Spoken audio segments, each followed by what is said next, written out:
பிதா குமாரன் பரிசுத்தாவியின் பேராலே ஆமென். கிறிஸ்துவுக்குள் மிகவும் பிரியமானவர்களே, மதியற்றவர்களாய் இராமல் கர்த்தருடைய சித்தம் இன்னதென்று உணர்ந்து கொள்ளுங்கள் என்று சொல்லி அழகாக குறிப்பிடப்பட்டிருக்கிறது. எபேசியர் 5வது அதிகாரத்துல 17வது வசனம். எல்லாரும் ஒரு ஆமென் சொல்லலாமா? ஆமென். ஆம், கிறிஸ்துவுக்குள் மிகவும் பிரியமானவர்களே, கர்த்தருடைய சித்தம் இன்னதென்று உணர்ந்து கொள்ளுங்கள்.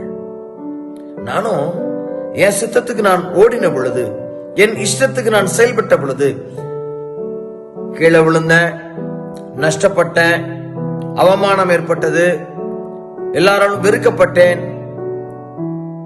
ஆனால் கர்த்தருடைய சித்தம் இன்னதென்று நான் உணர்ந்து கொண்டு நான் செயல்பட்ட பொழுது வெற்றி பெற்றேன், ஆசீர்வதிக்கப்பட்டேன், நன்மைகளை சுதந்திரித்துக் கொண்டேன், தீமைகள் என்னை அணுகவில்லை. கீழே விழுந்தேன், ஆனால் என்னை தாங்கி பிடிக்க என்னுடைய ஆண்டவராக இயேசு கிறிஸ்து இருந்தார். எல்லாரும் ஆமென் சொல்லலாமா?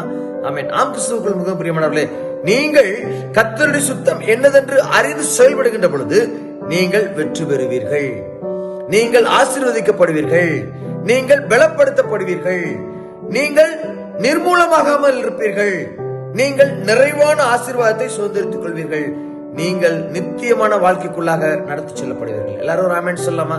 ஆமென். ஆம், கிறிஸ்துவுக்குள் மிகவும் பிரியமானவர்களே, நீங்கள் கர்த்தருடைய சித்தம் என்னதென்று உணர்ந்து நீங்கள் செயல்படுகின்ற பொழுது உங்களுடைய வாழ்க்கை அது நிறைவானதாக மாறும்.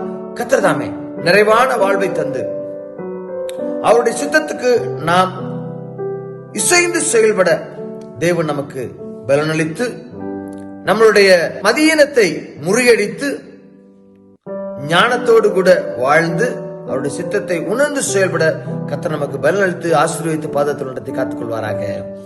ஆமென். God bless you.